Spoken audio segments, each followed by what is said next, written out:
Tools of monetary policy. Impact of interest rates on inflation and economic growth. Interest rates play a crucial role in influencing both inflation and economic growth. Lower interest rates generally encourage borrowing and spending, which can stimulate economic growth but may also lead to higher inflation if demand outpaces supply. Conversely, higher interest rates can help curb inflation but may slow down economic activity by making borrowing more expensive. BSP use of interest rate for monetary control.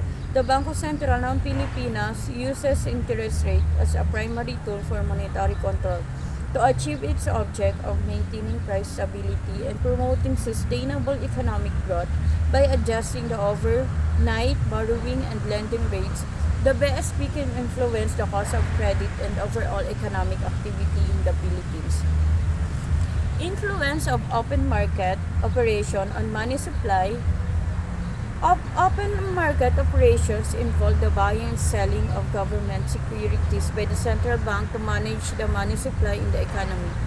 When the BSP buys government securities, it injects liquidity into the banking system, increasing the money supply. Conversely, when the BSP sells government securities, it absorbs liquidity from the banking system, reducing the money supply. Examples of an open market operation in the Philippines. In the Philippines, the BSP conduct regular open market operation through its financial market operations subsector. For instance, the BSP may conduct outright purchases or sales or of government securities to manage liquidity conditions and achieve its monetary policy objectives. Concept of reserve requirements. Reserve requirements refer to the minimum amount of funds that banks are required to hold as reserve against their deposit liabilities.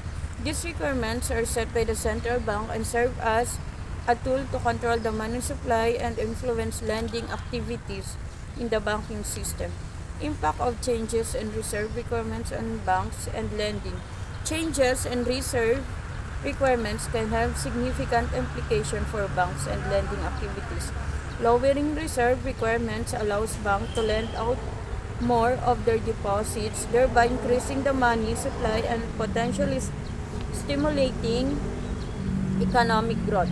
Conversely, raising reserve requirements restricts the amount of funds available for lending, which can help curb excessive credit growth and inflation but may also slow down economic activity. In summary, the Bangko Sentral ng Pilipinas employs a range of tools including interest rates, open market operation, and reserve requirements to manage monetary policy and achieve its objectives of maintaining price of stability, promoting financial stability, and supporting sustainable economic growth in the Philippines. Each of these tools has a specific implication for inflation, economic growth, and the overall function of the banking system.